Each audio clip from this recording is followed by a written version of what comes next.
All right, so I guess we're live now. So, good evening, everybody. Tonight's Superbike Genius. I'm Dustin Coiner here in SoCal, and I'm on currently with Cam P, the maniac over here. Richard Stanboli will be joining us shortly, but we're gonna go live and talk smack anyway. Let's do it. So, Cam, this is your first Daytona 200 experience, right? Yep, that's right. This is the first time you've ridden at Daytona, isn't it? Yeah, first time being in Florida. I mean, it was a complete brand new experience for me. So tell me a little bit about that. Like, what do you think of Florida? I mean, aside from the weather. Yeah, it's tough to say because the weather was so shitty all weekend. But no, honestly, I loved everything about the weekend, and you know, I'm a pretty spiritual guy, and I've got a special thing with eagles. And one of the cool things is I landed, and from the airport to the track, I saw 3 bald eagles. Oh my goodness! Just out there. So yeah, that was pretty cool. But honestly, the whole weekend, just everything about it, I made sure I made the most of it and had as much fun as possible. You know, yeah. Besides being at the racetrack, like we ate some good food and played putt every night, and just really enjoyed the whole experience. You know. Nice. Yeah, I mean, we, you know, that was a different departure from what Richard's been doing the last few years, you know, with the Superbike stuff. And, you know, he built a couple of R6s in between building all the other stuff that you're going to race later, right? So yeah, I don't know how these guys managed to, you know, get it all done, because watching it from the outside in, the amount of effort and time it went into these 600s to make them, you know, pit stop capable, and everything else that went into it was crazy on a, you know, well, like you said, while they're still building super bikes and getting that whole program dialed in. Oh, and there he is now, everybody. It's Richard Stanboli himself, along with the Beast R6 behind him. That's awesome. Yeah, so Richard, before you jumped on, Cam was talking about his experience at Daytona, and but more importantly, did you get the name of the team correct? Actually, we called it Attack Yamaha, right? Because Attack Performance Yamaha for Daytona only. Yes. Yeah. Yes. So otherwise, it'd be the Fresh and Lean Progressive Yamaha. Right. Well, the official name is Fresh and Lean Progressive Yamaha Racing Team. What's that? You forgot to put team, right? No, it's pretty, yeah, whatever. I mean, I actually gave Greg White shit about this, because I'm like, dude, if there's some weird fact, like, chances are that guy will know it, right?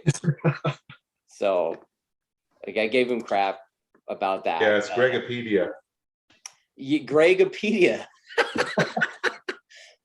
Exactly. So we're talking about that. So how was aside from the crappy weather, Richard, how was Daytona for you? Generally pretty overall crappy. Okay. It started off crappy, it ended crappy. You want to elaborate on that a little bit? It wasn't a really tough event for us. It's just that, you know, from the get-go, I don't know what was happening with MotoAmerica. They had absolutely no organizational anything going on that weekend. You know, so it was the guys from the Pens team came over and said, "Is this normal?" You know, that's Marias's team, his owner.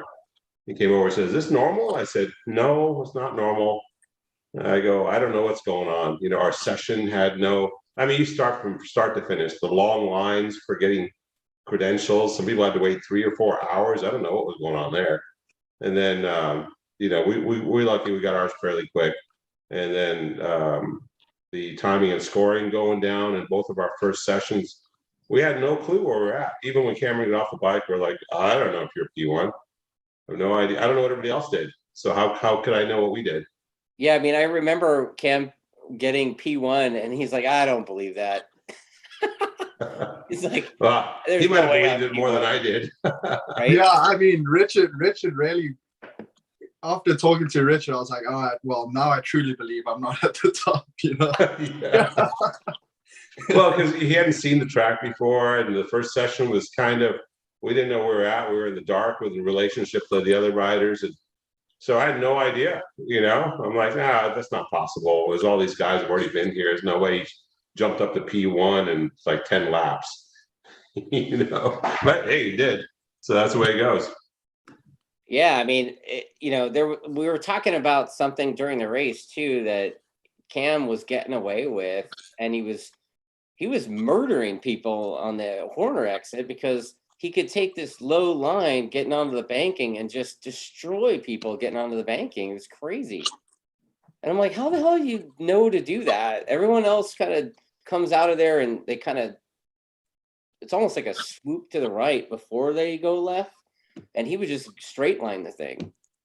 So I was Yeah, you're talking about the first banking? yeah, The like infield? how are you doing that, dude? How'd you know that would work? Honestly, I mean, it was just kind of trial and error, you know. So, like I was saying to you earlier, the bikes they handled and they turned on a dime. I could put the bike wherever I wanted to, and then yeah, just kind of out of trial and error. There's a bunch of themes that you have to cross, like the normal lines, what the other guys are running. And there's a bunch of seams that you have to cross getting up onto the banking. And I felt like every time I went over the seams, it would cause the bike to spin up and do weird stuff. So yeah, I just made the decision that I wasn't going to cross any of those seams and really worked on it throughout the weekend. And yeah, it ended up paying off, to be honest. Yeah, that's pretty crazy. And you know, I'm already getting some questions. You know, Mark Johnson, he's a friend of the shop. He rides an R1 built by the shop as well. Pretty fast engine. Mark wants to know what the hell happened to timing and scoring, and I want to take that one if you guys don't mind. Right. It is a conspiracy. Yeah, I mean, you know, I think they wanted to see how the rules work before they put the times up. well, that's what I was texting Marcus. You know, I was roommates with Marcus all weekend, and he works in timing and scoring, and you know, the story basically was like there was an internet connection problem. You know, the joking way was like, oh, Marcus tripped over the cord and unplugged the internet. That's why we didn't have times. But apparently there was like a miscommunication between them and us and our team with the transponders. So that's why I was like, when you guys came in for that practice, I made the boys take pictures of the transponders and send them upstairs and hoping that they could make a change. And I guess yeah, but timing and scoring only had 2 people up there. You know, so I don't know how any of it. I guess they weren't broadcasting because the wall, the coax on the wall wasn't working. Something like that. So we used the internet to get our timing and scoring up, and that wasn't working. But it wasn't only working in our session. Right. So Group A, both sessions, it didn't work. So we're like, what's going on here? Yeah, and conveniently it worked in the session after and the sessions before us, right? Yeah, it just didn't work in our session. Their times. So it was awfully odd. So is that a new gate for us, Richard? Is that the timing gate? Timing gate, yep. We had shot gate, now we have timing gate. Nice, nice. Yeah, but you know, in all fairness, I think Scott Smart and those guys did a pretty decent job pairing the bikes up. You know, I think the Triumph's a bit fast, but the Ducati and the Yamahas, they were all pretty well paired. Is what I saw. What do you think, Cameron? Yeah, riding around, you know, I got to ride around with the guys for the first day in the first session, and yeah, definitely there were a couple times where that Ducati came past me out of a corner and like around the outside of me on the banking. I was like, man, this thing's gonna be hard to beat. But by the time the race came, and like you said, it seemed like everything was pretty well paired together, and they could draft us, we could draft them. So it seemed like they did a good job in terms of that. Well, I mean, even that privateer dude, what's his name? Max Angles. Angles, yeah. That dude he's on a Cowie, right? Like that I feel like he had probably one of, if not the quickest bike out there. It looked Well, see, fast. the way the rules work for the Kawasaki, they get all the same allowances we do, with that little bit of porting near the valve seat, compression, camshafts, all that stuff, but they're 36 cc's bigger than us. So they get all the same allowances, and they have a larger engine. So for us to be able to stay with something that fast just tells you how good the R6s were running. Yeah, Yeah. yeah, for sure. Yeah, I mean, it looked like, I mean, did it feel like 3 sprint races to you? It really did. I mean, I was speaking to Sheridan Moraes afterwards, and he comes from Old Endurance, and he was like, man, that definitely didn't feel like an endurance race, because things were pretty crazy. We were going back and forth almost every single corner, but it was kind of nice because it made the race go by quick, because that little stint I did by myself, that's when it started feeling like an endurance race, just riding around by yourself out there. But yeah, other than that, I mean, it was pretty chaotic. Yeah, I mean, it definitely looked like it. You guys were basically scrapping.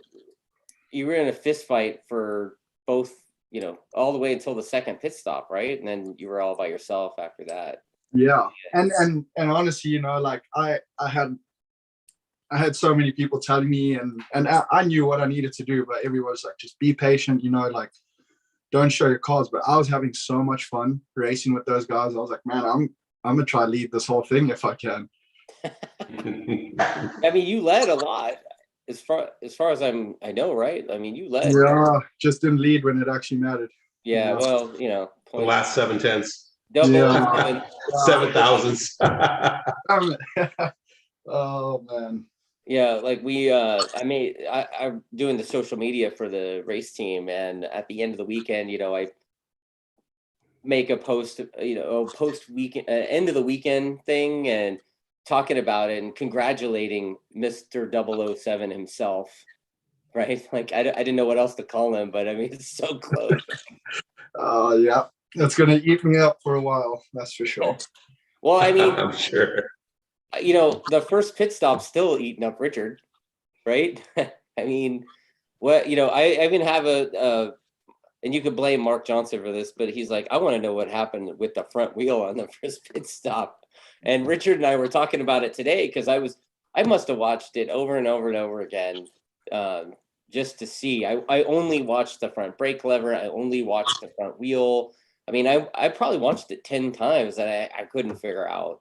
I couldn't see anything that stood out to me for what happened with the front wheel. It's just, I don't know, maybe the brake pad got tweaked or something on the way out, or what? And Richard, I mean, he kind of spoke to me, and I, everything's kind of done in such a hurry. I might have, hit the front brake when I was getting off the bike, or there's so many. But having said that, even with that issue, I still got out right behind Sheridan Moraes. So it just shows how good the pit stops actually were, even with that issue. Still put me in a great spot to win the race, Right. So what do you think, Richard? I know you've stewed on it for a few days. I didn't stew on it too much, because if you stew on it, you don't make the second pit stop very good. Right. I just know that Oscar, the Pirelli guy, and John Cornwell, they're both telling me, just don't change the front tire. Don't change the front tire the next one. I go, you guys crazy? I can do the front tire faster than the fuel. I go, just because we had one stop that took 2 seconds longer on the front, that was no big deal. So the next one we made it, the front was done, and I was waiting before the fuel got pulled up. And then when we pulled that front off, it was starting to grain a little bit on the left side. So I rolled it over to Oscar. I said, don't do the front, right? Yeah. Yeah. I mean, and plus, rider mentality, right? He hops off the bike, he doesn't see a front tire go in. He may not have that same confidence on the outlap. So, we gave him that front tire, gave him the rear tire, gave him a load of fuel, and he was out 4.5 seconds, ahead of the other guys, and he was able to hammer out the outlaps. And that's really what helped him get that jump, even to Marias. Right. We talked about it, and it was that outlap is so important when you're doing the Daytona 200. A lot of guys go out there, they think they have to scuff the tire or whatever. They just have to have, the riders have to have confidence. The tires are so hot you can barely touch them, because they've been sitting on the cooker for an hour, Right. And so so he hammered out. Cameron did a great job hammering out that outlap, and that's how he got right there, even with a I wouldn't say it was a bad pit stop, but I'd say mediocre pit stop. Yeah, and our second pit stop was money though, right? I mean, Yeah, it was good. Walker got held up a little bit on the rear. Maybe could have been maybe another half second faster, but not much. yeah, the fire extinguisher guy was holding you up. I didn't want you to throw the thing in gear while Walker was still back there. So yeah, I made sure I didn't touch the handlebars. Like, I made sure I didn't touch anything before I felt that rear wheel come down off of the stand. and then also I wanted to ask you about your fitness too, because Zimke was really adamant that we get you some water for the second pit stop. So we had this whole thing set up, and I'm pointing it at it, and you're just like, no, I don't need that. Get out of my way.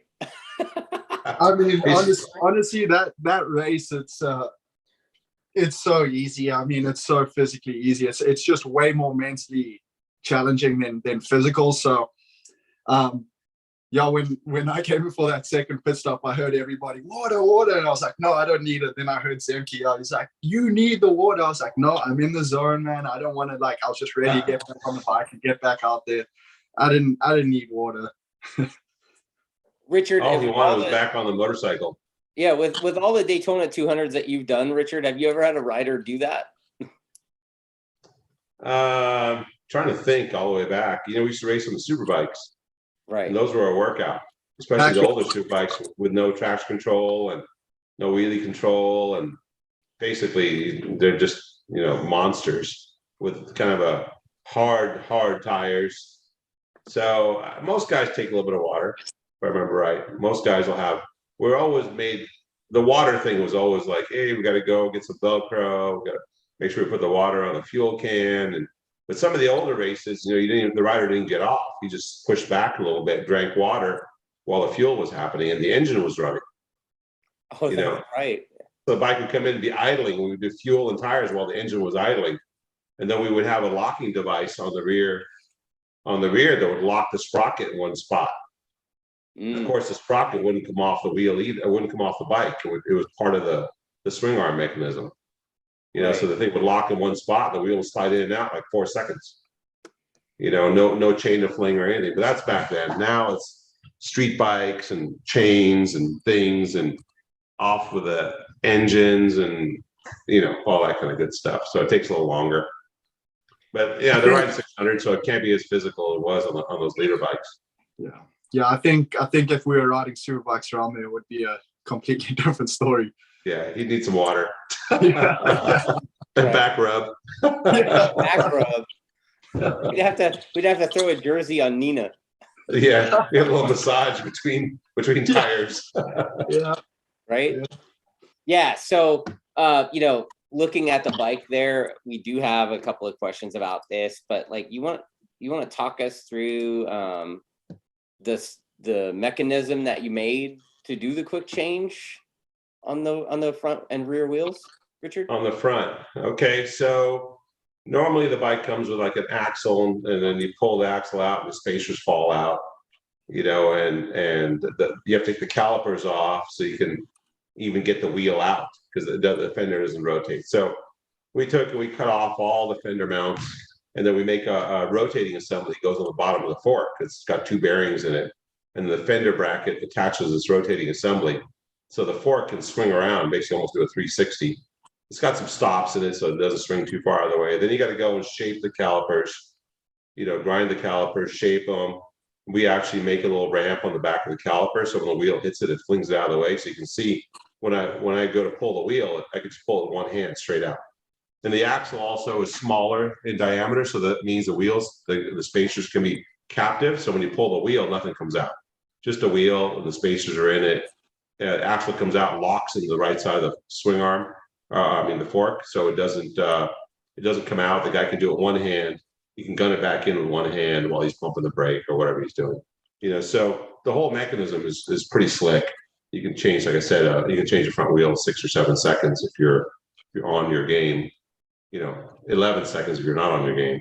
And with the rear, it's a little more complicated because the chain the sprocket stays on the wheel because it's a stock wheel.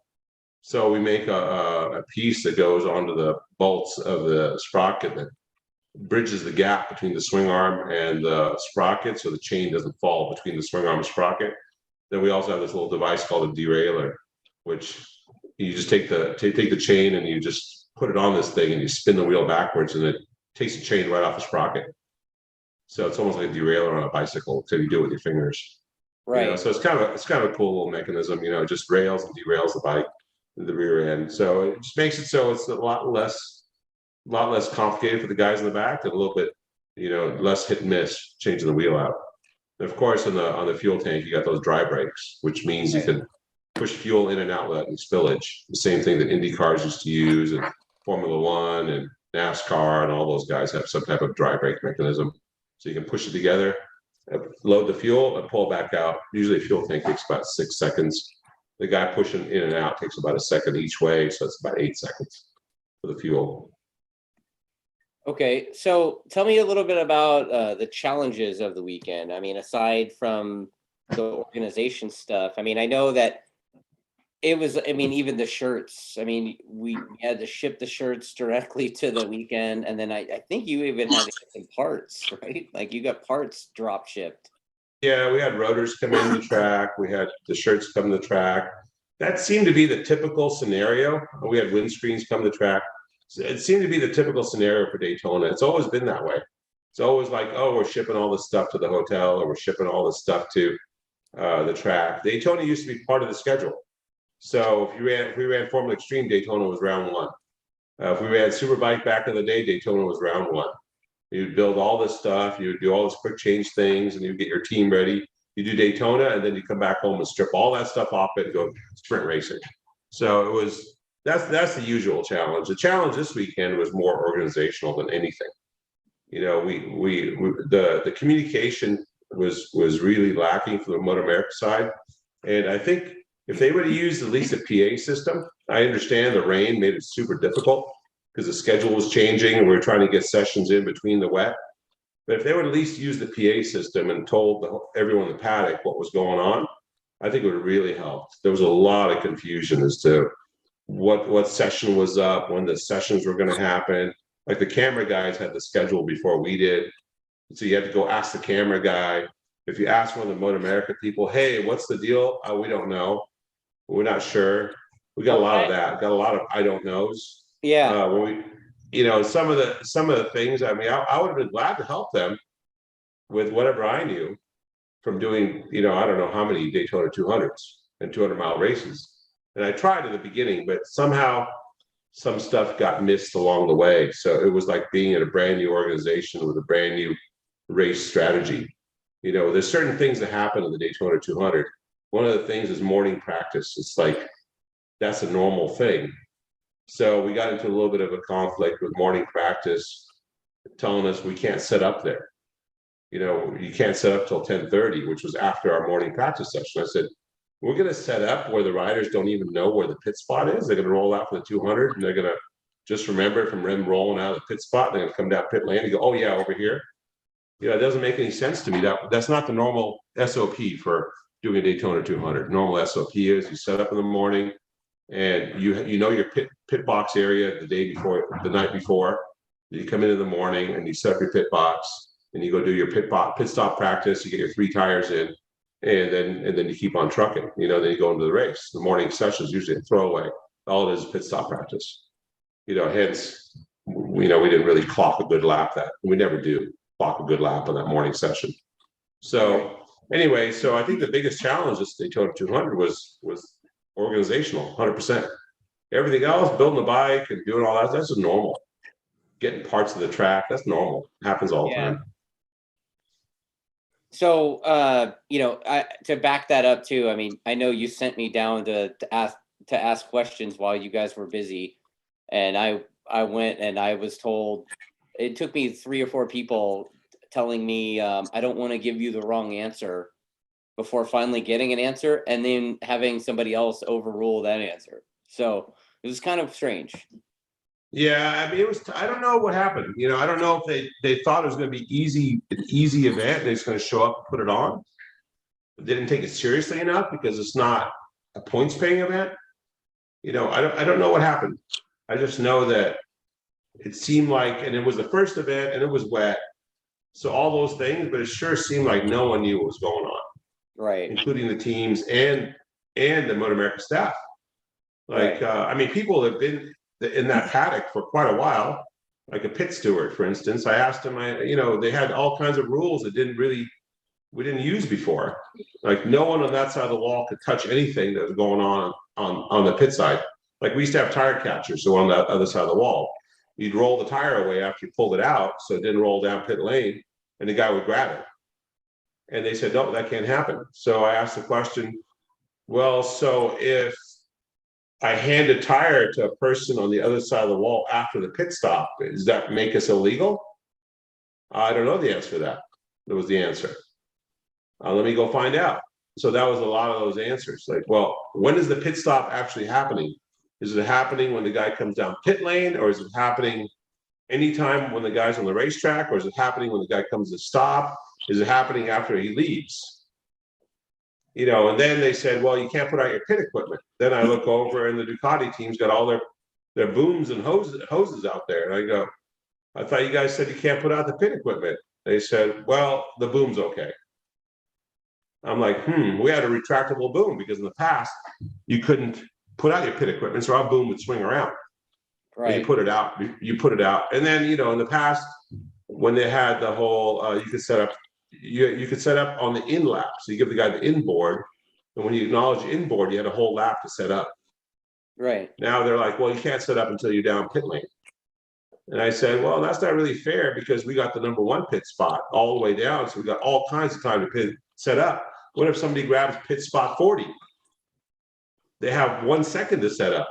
Well, guys at pit spot 40 are going to be using feed handles and stuff anyway, so who cares? You know? I go, well, that's not really the point. The point's try to be fair to everyone in the area. But obviously, picking a pit spot is also strategic. So we always pick, whenever we can, we pick that number one spot. You know, being third pick, I was really surprised we got that number one spot. I guess the other two teams ahead of us didn't really care. Maybe they didn't have Daytona experience. I don't know. I mean, Ducati, they were up a little further, then they got the one near the wall break, which was only a few spots behind us, which was a good spot for them. You know, but we got a good spot and we did our thing. You know, like I said, I think the organizational part was just the biggest hurdles was not knowing. You know, we were at dinner once, and by the way, Daytona has a worse service of any food industry. The place is terrible. That's awful. I mean, where we went was like, what happened to that place? And we went to the Longhorn once, and the bathroom looked like it was, you know, at a ball game where everyone threw all their hand towels all over the ground and peed all over the, you know, oh man, the toilet seat. I'm like, what is this going on here? Like stunk in there, you know. I'm like, this is a steakhouse. Wow. You know, the bathroom looked terrible. That's spring break bike week for you. Oh, it was awful. And then we went to a nice restaurant. Remember that, Dustin? An hour. Took us an hour just to get our food.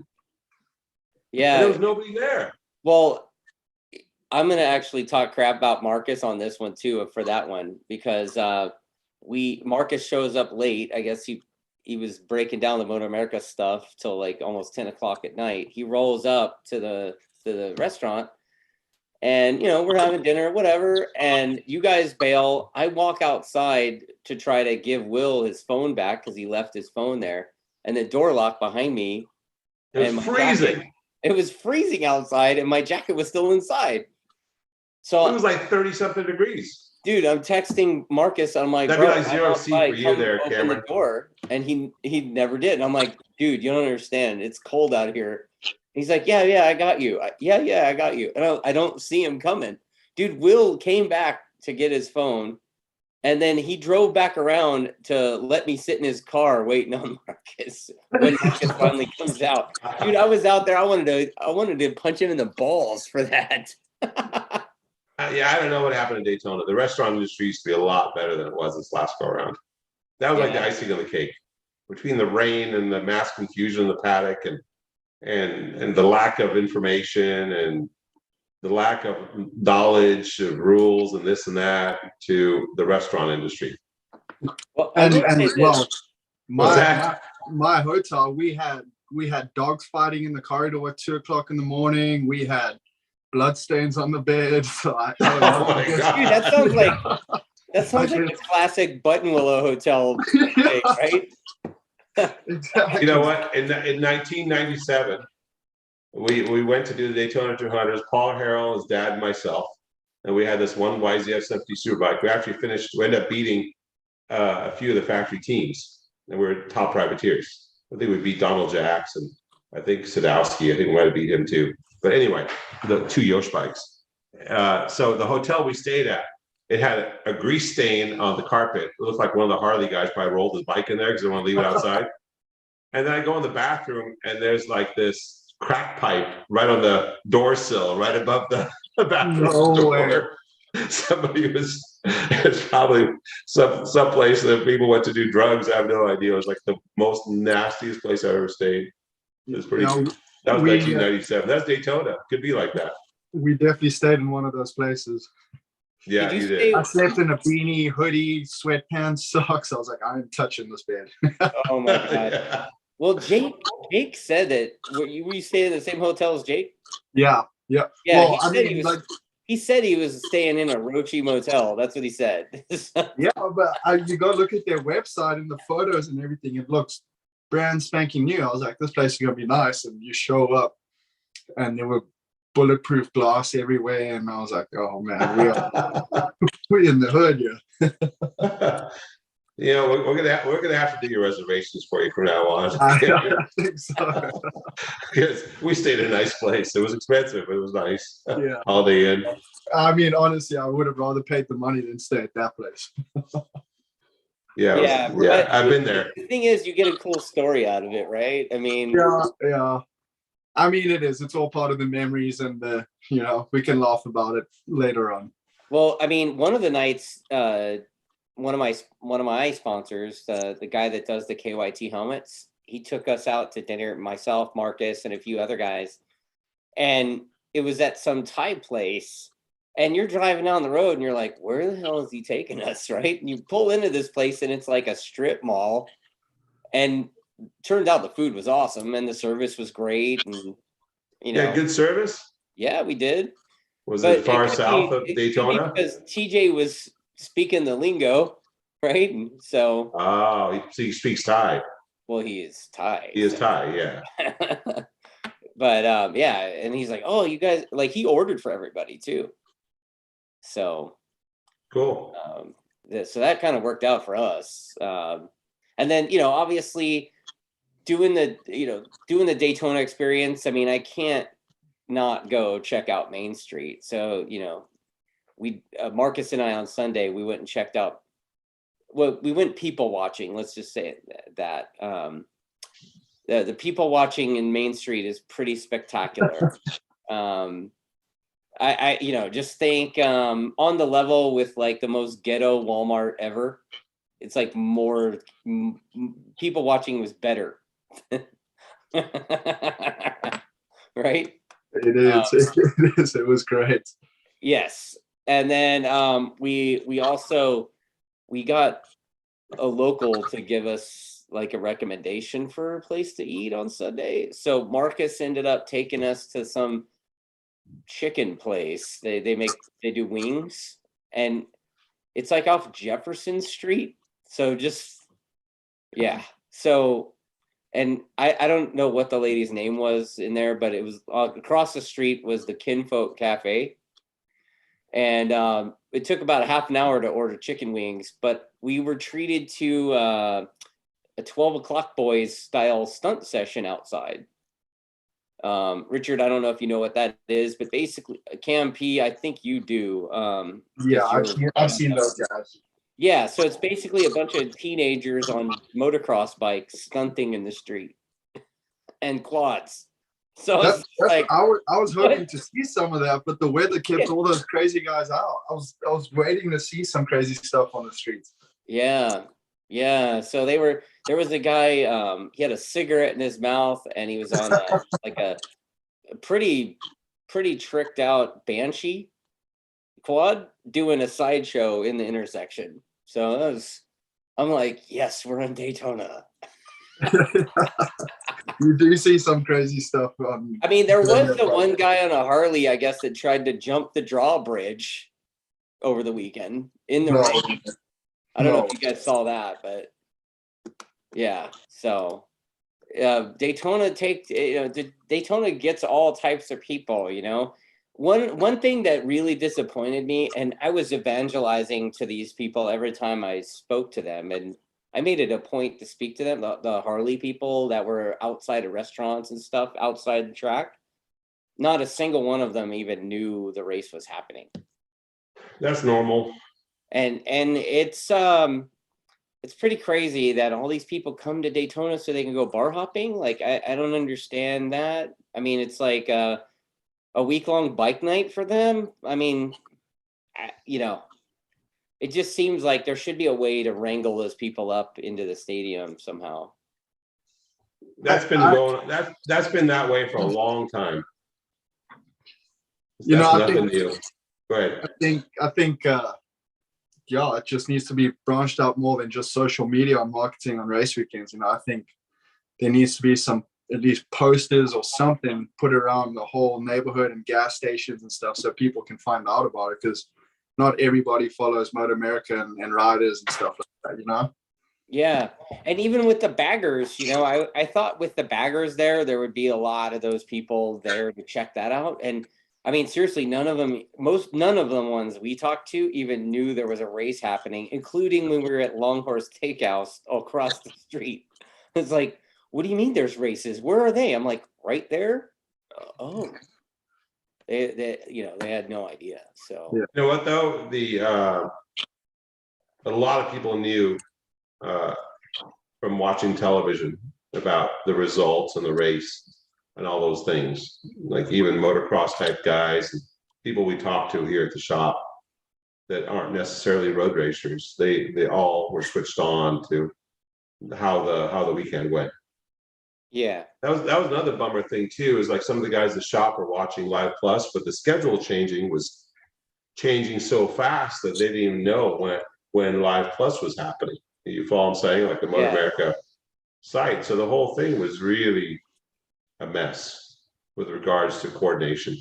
Yeah, I mean, you jammed me up for being late on Saturday morning, right? But we didn't get the memo that the night before or whatever that they had moved the schedule up to ride them. Yeah, I think we were at dinner, and then I said, okay, we're going to be up at such time, so early practice, and all of a sudden this email comes through, and probably was like 9 or 10 o'clock, I think.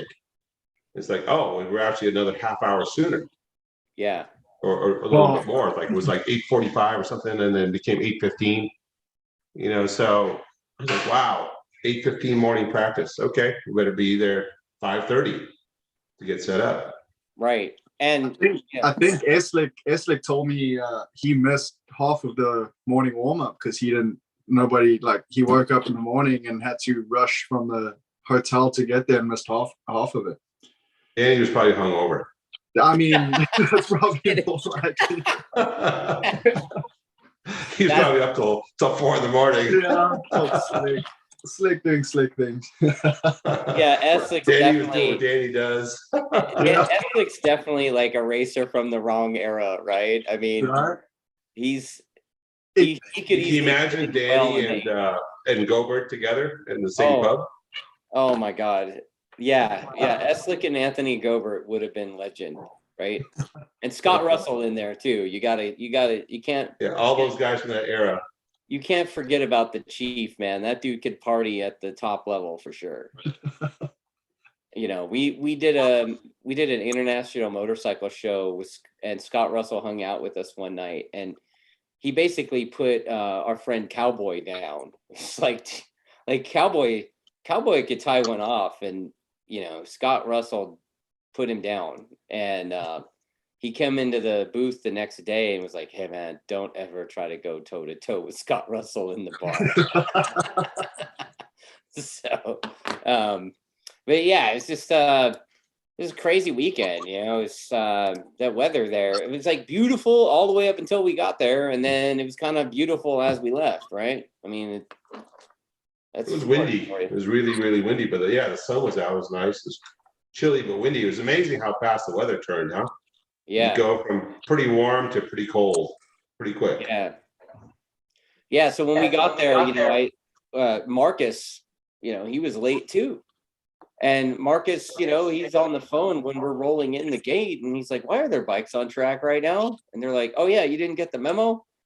So yeah, like I'm walking with my head down to the pit box that I didn't know got moved until I got there. Well, I mean, in MotoAmerica's defense, the weather was really, really bad and unpredictable, and it came with bucket loads.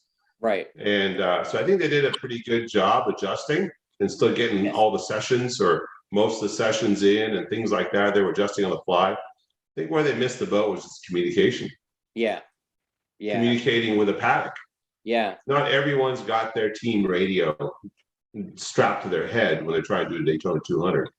You know, they can't just announce on team radio. And then if you went to one of the officials, they didn't know what was going on either. So Yeah. it's like, oh, I think we're up in 15 minutes. I'm not sure. You know, the schedule hasn't been printed yet. But I think if you sat next to Tech the whole time, and even somebody was telling me, I think it was Walker, he went over to Tech to pick up a new schedule, and they still had the old schedule sitting in the holder. And Right. apparently it had rained, and all the new schedules had kind of folded over from being damp, and all the old schedules were still there. I go, why do they still got the old schedules in the container?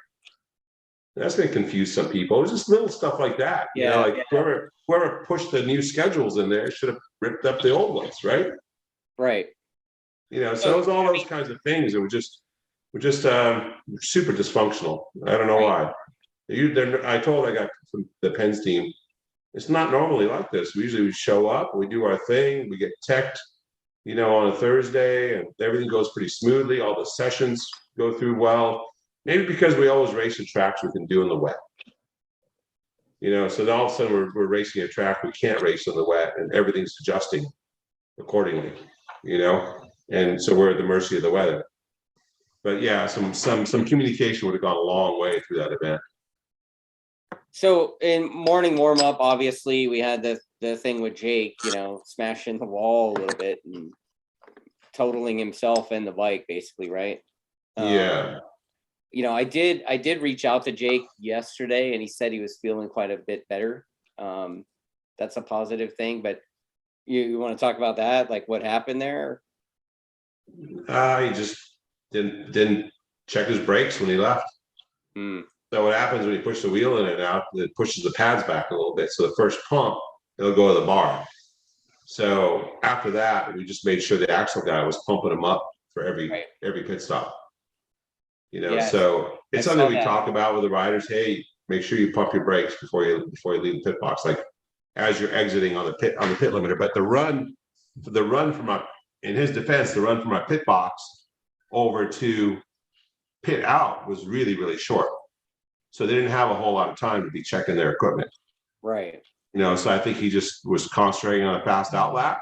You know, we're passing a fast out lap and didn't check his brakes and pull the back of the bar and miss his brake marker. That sucks. That sucks. You know, I mean, I got to give him props for trying, though. I mean, I saw him walking around. It did not look good. And then, you know, next thing you know, you see him walking down pit lane, you know, with the suit on. So I'm like, okay, shit, Jake's can go racing.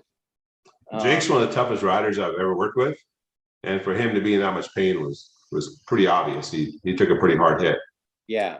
Looked the way he did, you know, put on a fake smile. He knew he wasn't smiling.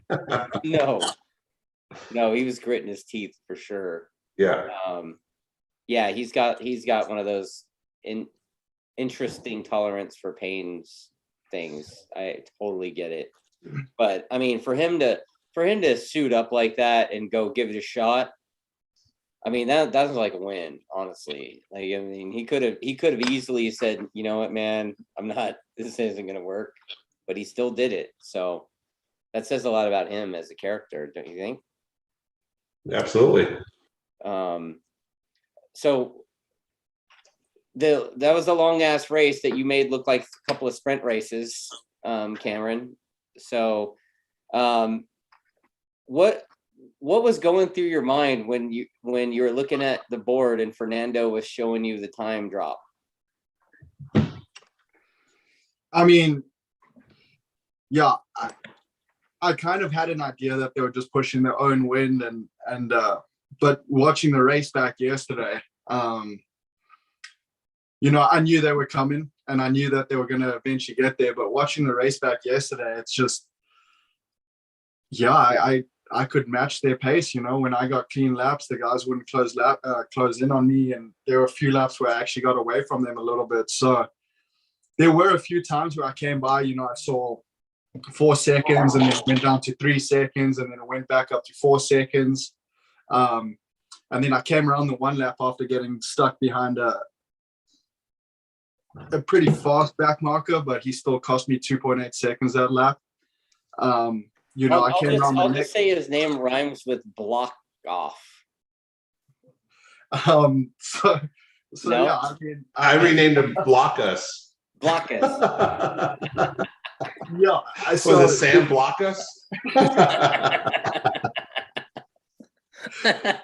shit. Come on, man, we got to talk shit. No, I know he's my Cameron's boy. too nice. He's He's a not buddy used to of mine. this. You know, I was extremely angry. I was so pissed off, but he's apologized continuously to me. So, but you know, I came around that next lap and I saw 2.6, and I was like, man, it's only a matter of time. And then you know, I kept it at 2.1, 2.3 for a few more laps. And then, yeah, I got stuck behind Max Angles going to the chicane. And I figured, you know, he had a pretty fast bike all weekend. So I was like, well, maybe I'll get a tow onto the bank, get away from these guys. But he just absolutely parked the thing in the chicane. And that's when they closed into within a second. And yeah, when I saw they were within a second, I was like, it's game on. They come in. And then as soon as they got close to me, I kind of just sat up and let one guy pass me so I could start to play with some strategies and see where I wanted to be coming to the line. And, you know, second last lap, I know it was the second last lap, but I came out in second up onto the start finish straight and timed it to perfection. I mean, I got Sheridan right at the line. I was like, boom, all right, that's it. That's where I want to be. And yeah, turns out didn't quite work out like that. Richard, you're laughing at what he's saying. So what do you got on your mind? No, that's accurate what he said. You know, we just got held up with some back markers. I think if I was Cameron, I would have punted those guys in front of me to keep that gap. Yeah, that's me. Yeah, and that's the thing that's eating me up. I was actually telling Dustin earlier before you jumped on. I was like, Yeah. man, just watching it back, I was like, should I have made that little extra effort to just punt them out the way? Yes. But but honestly, like coming up on a guy like, so I passed Sam as soon as I got to him, but Sam's a great rider. And so I ran wide on the exit of turn 2 and he just stuffed me going into the next kink and kind of pushed me out wide. So I got stuck behind him for those next 2 corners. And then he sat up coming onto the bank. I was like, dude, you can at least give me a tow now. You know, you stuffed me going to the next corner, at least give me a tow. And then same thing with Angles, you know, I didn't know he had crashed and he was pretty fast at the beginning of the race. So I had this feeling that there was 2 fast guys that weren't going to hold me up. And I was just putting myself in a bad situation. But let me tell you, if we do it again, if I'm in the same position, those back markers better watch out because I'm sitting off of the track. Yeah, it was just the luck of the draw. He just happened to grab a couple of guys on corner entry in places where it's difficult to pass. And you know, those guys are going to fight back because they're not sure who's passing them. And then, you know, Josh and Sheridan, they got through pretty clean on the safe back markers because once Cameron got through, those guys sat up and went wide. You know, they got the blue flag or whatever, and those guys got through clean. They didn't get held up at all. So it was just luck of the draw, you know. But the lap times that he was doing by himself were really respectable. You know, we're pushing our own wind. The bike was pretty fast on the banking without a tow, you know, and Cameron was riding really well without anybody to follow and get a draft from. So I thought for him to hold that 3 or 4 seconds for all those laps was pretty damn good. Yeah, because the whole time he was by himself. And if anyone knows Daytona, it's really hard to run good laps around there by yourself. So the team made a little bit of a departure for this round, not only having a 600 to race instead of a Superbike, but also you kind of turned a lot of heads when we showed up with the Pirelli tires on the bike. We even got called a traitor. We were called traitors on TV by one of the riders. You mean that idiot Heron? I mean, who the hell cares what he says anyway? The guy's useless. Wow. Okay. I mean, come on. Okay, look at my job as a team owner is to take all the tools I have and put together the best possible package for our riders to win. So there's a backstory to the whole Pirelli thing, but at the end of the day, I felt that those tires would be better for us at Daytona than the Dunlops, and I think that's correct. Well, so we're not traitors. We're not loyal. Podium. You know, we're not any of that stuff. We're customers. Right. We're customers of Dunlop. We don't get any special tires. We don't get any freebies. We don't get anything. We pay for all of our tires like anybody else that comes to races. So we're not traders. We're just consumers. So if I don't decide to go to McDonald's and I go to Burger King instead the next day, should I be called a trader by some idiot who's brain dead? I mean, look at how he performed. That dude needs a Superbike to win a 600 race. That's what he needs. Wow. And I'm getting messages from people saying that you have no F's given. No what? No fucks given. Oh, whatever. I don't care what anybody thinks. I'm just telling you what I think. Yeah. So and for that guy to come out and say that on national TV is shameful. Well, he doesn't know anything. He didn't know anything when he rode our bikes. He still doesn't know anything. It doesn't account for the history that you have with Pirelli. Prior to the spec tire rule, your team was on Pirellis, right? We won 2 Daytona 200s with Pirellis. Correct. And we'd like to go race World Superbike at some point in the future as a wild card. And so having a good connection with Pirelli is important to us. Again, as a team owner, making the right decisions for our team, not necessarily to be a sheep and follow along in someone's footsteps because they say that's what we have to do. We buy our tires and we're not sheep, and we use it, make our own decisions based on what's available to us. And I felt that the Pirellis would be a better tire for that particular Daytona 200. With that said, Josh Hayes had a hell of a run with the Dunlops. He did. But you were right though. Pirelli did sweep the podium in the 200, so clearly it was the right call. What do you think of the Pirellis, Cam? Like, you've been riding Dunlops forever. This is kind of different for you too as a rider, right?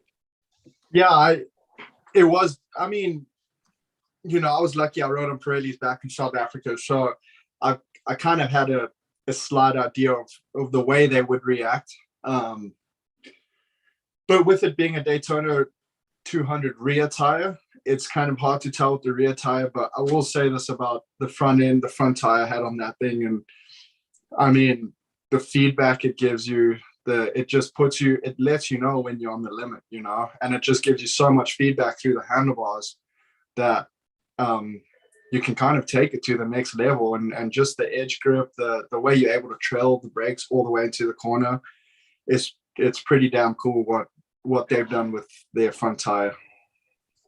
Yeah, just a little bit of background. We use the 125 front, which is basically the same spec as World Superbike uses. And so that was another one of my intentions, was to give, if we do a wild card at the end of the year in World Superbike, we'll probably go to a track that Jake already knows. Sorry, Cameron. And Probably do a wild card with Jake is the plan. Maybe Portimao or something like that. So it's been good to have Jake ride on that 125 a few more times, and we'll be testing that tire again sometime before we decide to go to the World Superbike round. So those were all factors that played into the decision of using Pirelli's the Daytona 200 or not. You know, the fact that we were able to get that front, which every rider I've worked with on that front really loves that front. It's a really good front. I wish Dunlop would make a front like it. So I'm being asked what ECU/electronics did you guys run for Daytona? And we're actually, I think you're not being secretive of this at all, because those bikes are for sale, right? Like you're Yes. the whole build sheet for those things and everything, Mhm. right? So Yeah. if I'm not mistaken, you're running just GYTR electronics on the thing, right? Harness and ECU. Yeah. So what we did was we took the GYTR ECU, and we have our own stacks, our velocity stacks, and then we use the Akrapovic exhaust system, same as they use in World Supersport. And so then we took that and then we flashed into the GYTR our own individual cylinder mapping. So we spent quite a bit of time on the dyno. That's one of the reasons why the bike looked so quick on the banking, was we got every cylinder tuned to perfection before we even decided to go testing. And that was super important because the GYTR is made for a certain type of stack, certain type of pipe, certain type of camshaft combination, a certain type of porting that is allowed in World Supersport. So what we have is we have the ability to be able to go in the back end of that thing and change some of the fuel maps to make it more suitable for our type of racing. So the GYTR comes with two different kinds of maps. It comes with a Supersport map that doesn't have any of the rider aids, no traction control, no wheelie control, nothing. And then they have a stock map. And the stock map is not super compatible with the type of racing we do. The Supersport map is. So we're able to take the stock map and modify it to be able to make it work with this level of competition, if that makes any sense to you. Right on. So that's what we have I don't currently. remember. Did you say that that the new rules on the R6 you could run cams and like porting and that kind of stuff? Like you're able to do minimal amount of porting, just some blending right below the valve seat. I wish they would allow the whole thing, because that's more World Supersport spec. They used to, DMG days, they used to allow full porting just like World Supersport. I think it was DMG days, or was it the first few years? Might have been the first few years of MotoAmerica, actually, 2015, 16. Because I remember helping Joe Roberts, and those heads were fully ported, epoxy, the whole thing. right. And so then I think they've dumbed it down since then. I wish they'd go back to that, because porting is a one shot price, and you get to keep that head all year long. You know, so it's fairly free power. It's something that the R6 I think would benefit from in the future. But anyway, that you're only allowed to port a little bit of it. You're allowed to do the combustion chamber blending, and you're allowed camshafts, velocity stacks, and things like that. So that's how all of our bikes, even the ones we're selling to anyone, are all built the same. You know, big radiators, shooter clutches, the whole deal. Yeah, I noticed they had giant radiators on them. I was like, hey, those don't look like R6 radiators. Yeah, World Supersport radiators. Yeah, I was like, dude, those things have bigger radiators that are on my R1. Yes, they do. Yeah. But if you want to keep an engine alive for 200 miles, and you know you don't have a bearing failure, you need that oil cool to be kept somewhat cool. You want to keep it under control, especially if you're running a thin oil like some of the thin synthetics. You know, we run a Yamalube, real thin synthetic, and to make sure that thing stays alive for 200 miles, a good oil cooler is important. Well, that any thoughts on that, Cam? On the oil cooler? Yeah, Well, he was looking at the oil cooler, but he was wheeling. It looks cool, right? All I can say is it clearly worked, because the bike was a machine all the way through. Yeah, I mean, the thing is, like, you've never been to Daytona before. It's your first time there, and you had a shot at winning, and I mean, you missed it by a tire tread, basically, right? So, Why do you keep rubbing it in? I'm not rubbing it in. That's awesome. Hey, Cameron, I wasn't sleeping very well the next night either. Yeah, trust me, I still find myself just daydreaming about it. Yeah. So does that mean you want to go back? I mean, I'm not sure what Rich is thinking after his experience, but I'm itching to go back. I want to get a Rolex on my wrist, and I think I owe it to the guys to get a win. Well, I mean, if you win a bunch of races this year, you'll be able to just go buy a Rolex, right? I'd much rather win one than spend money on one. No. We're gonna win one. Yeah, I like the Okay. sound. We're gonna win more than one. I guarantee it. Right on. That's the right attitude to have. I think this side of the tent's gonna be giving Jake's side a little bit of a hard time. You know what? I mean, I've been at all the tests, and you're right there, dude. Like it's impressive to see because you gelled with the bike so quickly. And he hasn't called me a traitor yet either. No. No, I appreciate that, but it's just one of those things when you get on the bike and you feel comfortable, things are going to come a little bit easier, but I've still got a lot of work to do. I'll tell you that. Jake's, being able to test with him and see the stuff he's able to do. I mean, I've still got a long way to go, but I think I'm going to have some opportunities to prove myself, Well, I mean, the Superbike season starts at COTA, right? So that's there you it. go. Roll the sleeves up, buddy. That's the first one. I honestly, I can't wait. I'm looking forward to it. After getting a race under my belt at Daytona, I can't wait. Let's get this. I think that the Petrucci and company are going to come armed for bear. 100%. I mean, Yeah. and we know. I kind of look. Baz he was fast. He could throw heaters in there, but I've got a feeling Petrucci's going to be better than Baz. So we definitely I'm gonna have to be on top of my game. We all are, but I still think he's gonna have a hard time beating us as well. So it's gonna be a fun year of racing. Did you guys see the press release today that came out about PJ Jacobson and Hector Barbera riding the new BMW? So yeah, I mean, I that think guy Hector's going to be fast. Yeah, but Hector was pretty quick last year on the old Chevy bike. So, maybe with something new and fresh, maybe he'll be more competitive, right? And PJ's always been fast. Yeah, remember Hector hadn't seen any tracks either. Right. Yeah. And the only testing he did was at the track during race weekend. Right. So I don't put it past anyone. We're gonna have to work pretty hard to stay ahead of that. The Warhorse team, those BMWs, to get Cameron a little closer to Jake. I think all that's going to be hard work. Yeah, 100%. So I mean, I think no, I was just thinking. I mean, even with Hector, if you look back at it when him and Baz were teammates on the Adventure Ducati team, I'm pretty sure Hector was pretty much always in front of him. So Hector's no joke. He's no joke. Yeah, so a lot of comments I got in all the social media all weekend were how impressed they were that Richard gets his hands dirty and was doing that front wheel thing. Like they're like, man, that guy really gets in there and gets in the mix. So dude, I've done the front wheel at every Daytona 200 I've been at, including the Willow 200. That's right. Yeah. I think it's pretty cool to just see a team boss and the team owner get stuck in and hands on like that. Kind of just shows everybody how much it means, The team boss is Tom Halverson, the team owner's Yamaha. I'm just one of the employees like you are.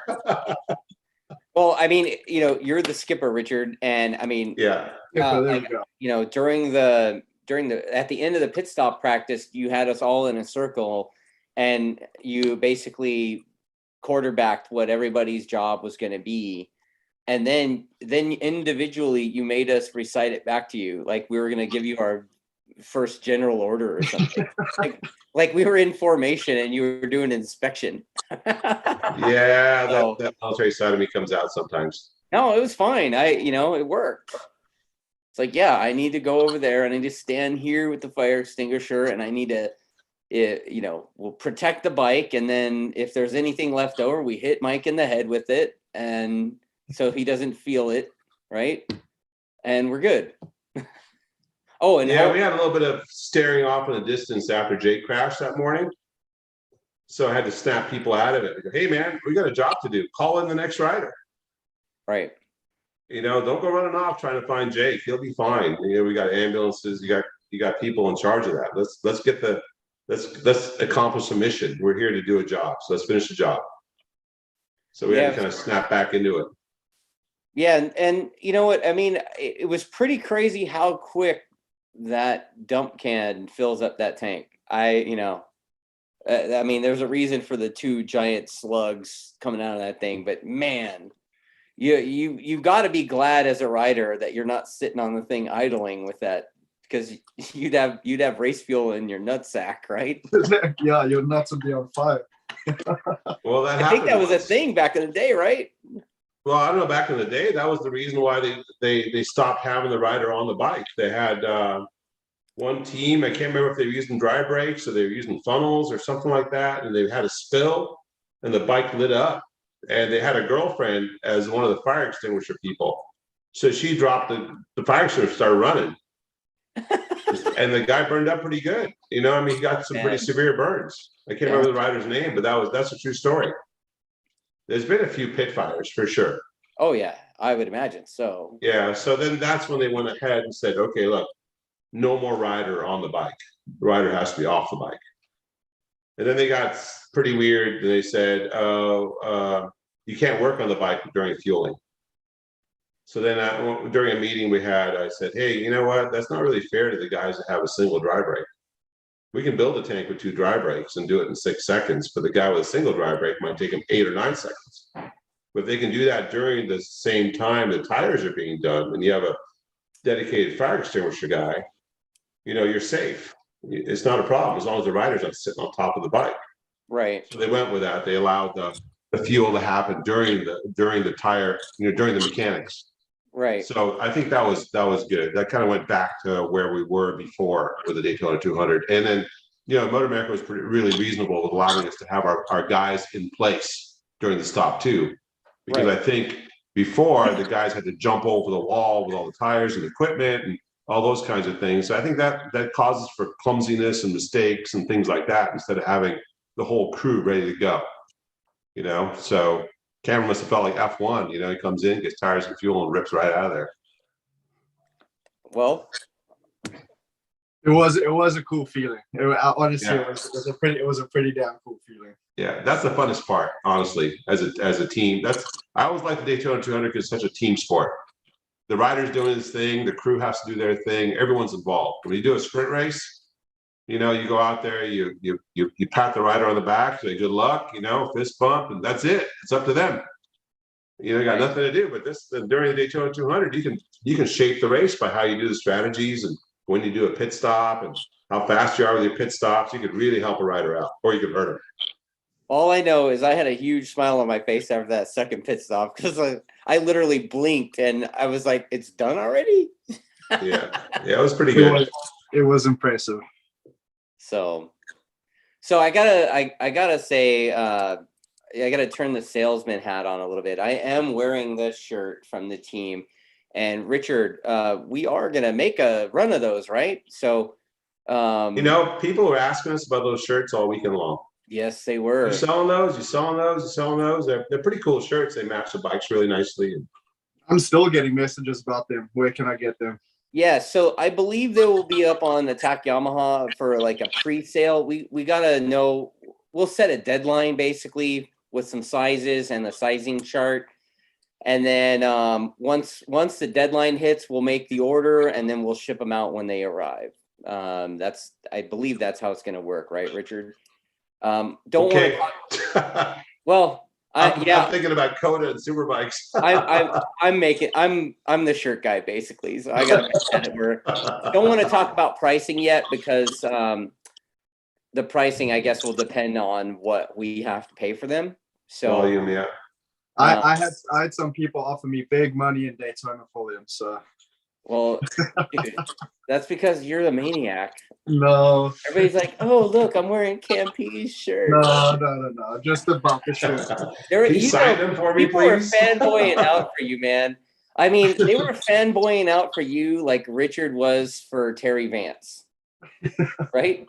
I saw Richard. I've never seen this before in my life. I saw Richard wait to talk to Terry Vance. And Well, I hadn't like, talked to him wow. in a long time, and I saw him standing there.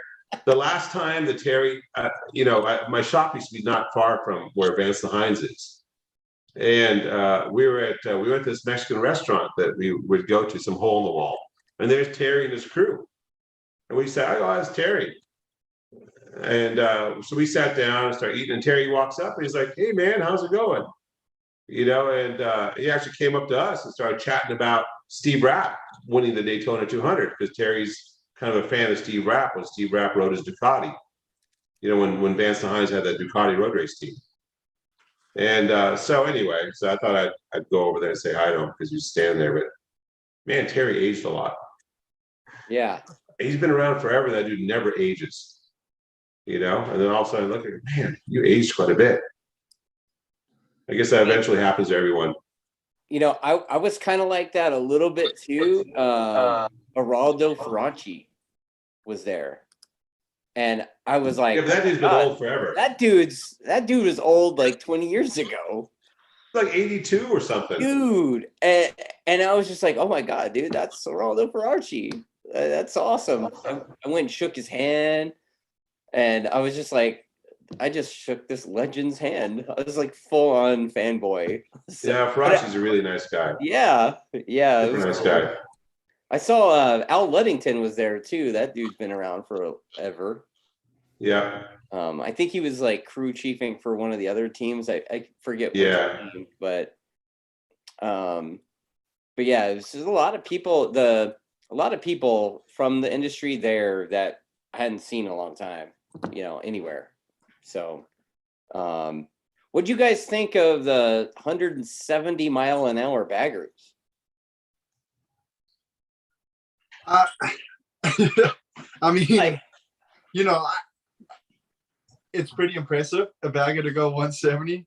I will say this, like speaking to Bobby Fong, he came up to me, and the first time he jumped on the thing, he came and told me, he's like, those things are no joke. It is impressive what they've done with the things for sure. Yeah, they're fast bikes for sure. There was one with a turbo. Yeah, I saw one with. I heard this thing whirling up. I'm like, is that a turbo bike? You hear it goes down pit lane. I'm like, holy crap, thing's turbocharged. Yeah, I heard that as well. Yeah. I mean, it was pretty crazy. I mean, I went over and took some pictures of Kyle Wyman's. I mean, that dude's bike has like just as much billet and carbon fiber as Richard's Superbikes do. Those things cost more than our Superbikes. Oh, I guarantee you they do. Yeah. They cost double. Yeah.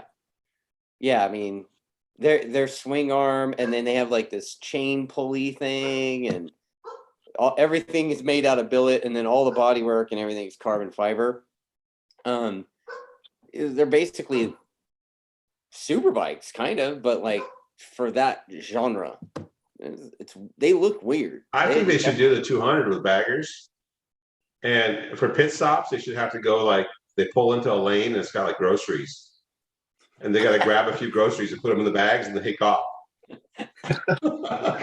They should. What do you think?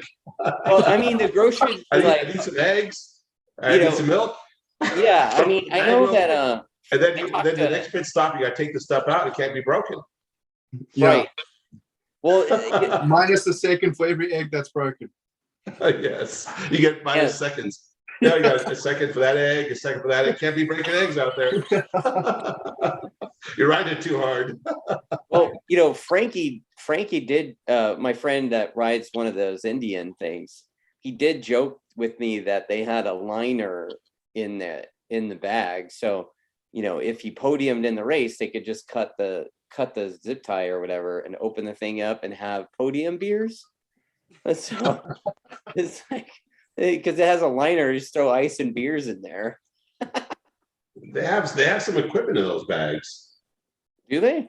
Yeah, there's they've one got guy. like some, like, I think it's for the shocks and stuff, don't they? They got something in there.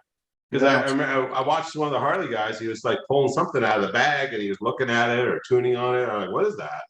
You know, it's strange. But you know, when they're setting up those bikes, I was just thinking about this. I wonder if they're like, the shape of the bag looks too much like an Indian. We need one that looks more like a Harley. You know, the slope is just wrong. The corners aren't square enough. You know, can you imagine all the stuff they're gonna go through with the bag shapes? I mean, they definitely do not look like motorcycles that were built by those the TV show guys eyeballing it and then like, oh, I need a half an inch there. You know, it didn't look like they were built like a chopper, but you know, there's definitely quite a bit more thought gone into those things, but at the end, they're still what they are. You know, it's just impressive that they're lap times that they're capable of doing. They're not that far off from what you guys are capable of Crazy. doing. They did 54s. They went 54s. That's fast. Yeah, Daytona is like that. You know, if you have a decent bike on the banking, your lap time's not going to be bad because the corners are not super difficult. Yeah. You know, so the banking speed kind of dictates your lap time. Mm. Well, I mean, those big humongous fairing probably helps a ton too, right? Maybe. Well, the oil cooler is like right there where the headlight is, and I thought that's a big aerodynamic wall. You know, the fairings are pretty big, so Yeah. if you know anything about aerodynamics, your coefficient of friction has a lot to do with your surface area, you know, in front of your bike, how big a hole you punch in the air. So I think they're muscling their way through the air. Can you imagine how much of you know, we're talking about the draft and Cameron getting a single draft versus Pash who got a double draft. If you imagine what kind of draft you get off of those things, how big a hole they put in the wind. Yeah. Yeah, especially 2 or 3 of them. Yeah, right? Crazy. Yeah, I mean those things. And then there was the naked bike, the hooligan race too. I mean, those guys were out there. They were going pretty quick too. Not quite as quick as the baggers, but I mean those bikes. None of them had any fairings, right? It's just like a number plate on the front. So you think about it, though. I mean, those baggers. What size are they? They're 1500s, 1200s. I don't know how big they are. They measure them in cubic inches, right? Yeah, I know. 100 inches. 108 inches or something. I don't know. Yeah, so they're pretty big engines. Yeah. But if you think about it, a little 600cc Yamaha is going faster on the banking than that. Right. With that size, they're like muscling their way through it. We're finessing our way to speed. You know, 176 in the draft or whatever. We're getting in the high 70s quite often. That's pretty impressive for a little 600. Yeah, I mean, I was blown away by the top speed of the 600. I didn't expect it to get anywhere close to the top speed. How fast did we end up going? I think we got close to 180 at some point, right? Yeah, Sam. I think Sam MotoAmerica came out with this thing, and they said that Lockoff had the fastest top speed at 179.8. So pretty much 180. Yeah. Everyone's pretty close to that. You know, like you might go 177, 176, then you could drop back down to 170 by yourself, and you get a draft. That's how important that draft is. And you can gain 6 or 7 miles an hour. Yeah. Hey, Cameron, first time there. I know I've seen this before with other riders, but did you get sucked into turn 1 a few times and go, oh, I'm in there pretty hot? A couple times. And it happens quicker before you know it. You know, like you think everything's good, and then the corner comes up. You're like, oh shit, I'm in here deep. Yeah, you get in the draft. Also, you get sucked in hard, and you're like, oh crap, I may not make this corner. Well, that's it. There were a few times, you know, going into turn 1 where I was on the outside of everybody going through the triangle over start finish straight, and I would cut underneath them and duck underneath them to try to get the inside. And even that, just cutting in behind them, I would gain so much speed going into the corner that you really have to pay attention going in there otherwise. And with the track being so dirty, if you find yourself out there, it was pretty sketchy. I mean, that actually, I watched that during the race. That happened to a couple guys that were in the front, right? I mean, they got sucked in and had to run wide and wait. Yeah, like like Richard said, 6-7 extra mile an hour going in there will do that to you. I think that might have happened to Richie Escalante somewhere, right? I mean, yeah, Richie. I mean, Brandon got in there hot once. I know. The privateer guy. What was the guy's name again? Max Angles, old Max. That dude Angles. got punted out of the way. Yeah, that was more. I remember that whole situation because he was leading the race and going into the chicane, he came over pretty hard on Josh Heron right in front of me. I mean, like to the point where Josh had to chop the throttle. So I think that was just a little bit more payback going to turn one of, hey, let's not do that. Okay. Well, guys, you know what? That was a good time. I mean, that was a good experience for me anyway. Being like the side crew guy, like I normally don't get to be a crew guy. I'm just there taking photos or whatever, or using Sarah's photos to do the social media. But to actually be part of the crew and, you know, having some kind of job to do, like, and I was also roped into doing a lot of other stuff too, like not just that. So I got a lot of respect for those crew guys, man. You know, I mean the whole crew, Mike, Will, Walker, Lee, Fernando, Maurice. I mean, those guys, and Richard and John, like and the other Canadian, Darren. Yeah. I mean, you know, you got quite a crew on this team, Richard. Oh, we have a great crew. We have an awesome crew. Yeah, and you know, almost none of us have worked together in a Daytona 200 before either. You know, Walker and I worked together when we did the Triumph the last time we won in 14. Right. And so none of the other guys have done a Daytona 200 with us, and it came off really well. You know, we practiced all the way to the end. And you know what's amazing is this Yamaha R6, one was first designed. You know, it's still out there being competitive. Is that pretty cool? I think so. I mean, you know, obviously that R6 was like that was like the 2017 and up version, right? They don't make them anymore, unfortunately, but the basic design of the thing was really not a whole lot of far from the 2006 model, right? I mean, yeah, you know, with various changes, obviously, during its time. But that bike lasted from 2006, and it's 2022, and it damn near won the 200. So that just tells you how good. It won the 200, in my opinion. the people's champion, right? That damn 765 Triumph. It needed an extra 265 cc's to beat us. And I'm sorry, 165 cc's. And Cam was able to finish ahead of the midget. That, like, I've never seen anything like that before. Every corner, that dude popped up and both legs come off the pegs. He's like 2 feet tall, that guy. I know. I was just like, you know, I hadn't met him before. When I saw him, I'm like, oh crap, we got to race against him. It's like a little boy ride the damn thing. Like he's doing the leg dangle on the inside of the corner, but his outside leg is off the peg too. I was just like, how? What? So yeah, those guys were super friendly, man. I mean, his team owner was super friendly. It was a fun time. Yeah, they came by the pit quite a bit, right? So, as a rider, what did that look like? Because I know you followed him into some of those corners and watching him pop both legs off. What was your mind when you saw that? I'm used to it. Shiz has done it his whole career. So like we've done a couple races against each other back in South Africa. So he's done it his whole career. So I knew what he was doing. He makes it work, you know, but I think it's a little, watching it, it's like a little trigger to be able to put his foot onto the rear brake. And if you go watch, like, Johnny Ray doesn't do it as extreme, but if you go watch Johnny Ray's outside foot going into a left-hander, he kind of almost does the same thing where he just rests his foot on the rear brake at the last second, and but not as extreme as Shiz, you know. Yeah, that was pretty crazy.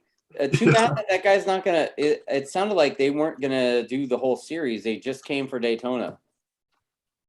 Yeah, I think that's what they do is World Endurance, just endurance racing. No, they don't do World Endurance anymore. I was talking to team owner. They do only street circuits. Oh, really? Yeah, Isle of Man, Macau GP, all those, Northwest 200 or whatever. They do all these weird street circuits. Well, that makes sense to get all their practice At least in that Daytona. team. I don't know if Marias does that, but that's what that team does. Yeah.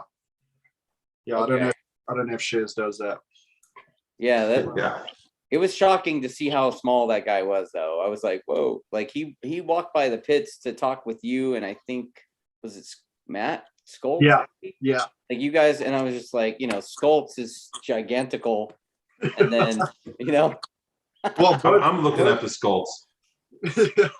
Both Matthew and I rode for his dad's team back in South Africa. So, okay. Yeah, so we know them pretty well. Okay. Yeah, that was cool. Well, you know what, gentlemen? I think it's a wrap, right? I mean, good job in the 200 there. Hopefully we can figure out a way to do that again. Maybe the organization will be better on Richard's side again, Richard's point of view. So, maybe there'll be some more money on the line. So I think in the pit stop contest, the team won $5,000 for finishing second in that, right? Haven't seen it. Okay. I'm sure it'll be a month down the road.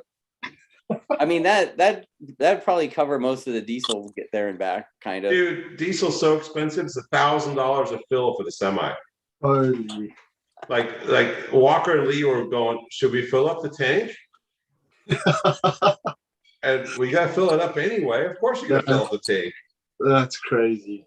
Now, we use Flying J. I don't keep this going on too long, but they bumped up against the daily limit. Yeah. It's like, that's how expensive diesel is. Because that, Flying J only gives us a daily limit. So people don't scam the system, you know what I mean? Right. And sell diesel to other guys or whatever, right? Yeah. So it's crazy what the prices are. Oh, well, it's what it is. Yeah, I mean, when I got back, the gas by the house was like $1 more than it was before I left.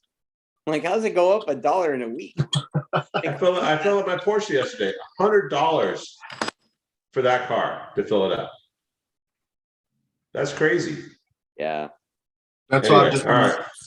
Anyway, all right, fellas, it's been a good time. Congrats Later. again, and catch you guys next time. And I guess I'll see you next week at the test. Yeah. Sounds good, man. And thanks for everything, guys. Really appreciate it. Yeah. Later, Cam. All right, guys. Later, we'll see you guys in a week.